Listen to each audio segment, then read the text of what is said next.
გაეროს უსაფრთხოების საბჭოზე 2008 წლის ომის დახურული განხილვის შემდეგ გაკეთებულ განცხადებას ამერიკის შეერთებული შტატები არ შეუერთდა.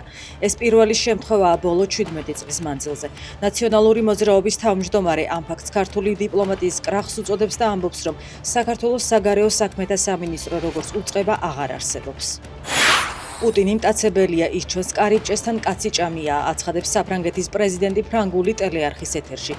მაკრონის თქმით, პუტინი იშვიათად ასრულებს ვალდებულებებს და მუდმივად დესტაბილიზაციის გამომწვევი ძალაა. მაკრონი ამბობს, რომ უკრაინის უსაფრთხოების გარანტიები ევროპის კონტინენტის უსაფრთხოების გარანტიებია. ჩვენ ვერ დავთანხმდებით კოლექტიური უსაფრთხოების საკითხების რუსეთის გარეშე გადაწყვეტას, აცხადებს ლავროვი.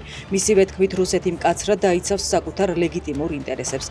თეთრ სახლში გამართული მოლაპარაკებების შემდეგ უკრაინულმა, ევროპულმა და ამერიკულმა მხარეებმა უკრაინისთვის უსაფრთხოების გარანტიებზე დაიწყეს მუშაობა. თეთრი წყაროში ცეცხლსასროლი იარაღიდან შუახნის კაცს ესროლეს. შემთხვევა შუადღის საათებში მოხდა.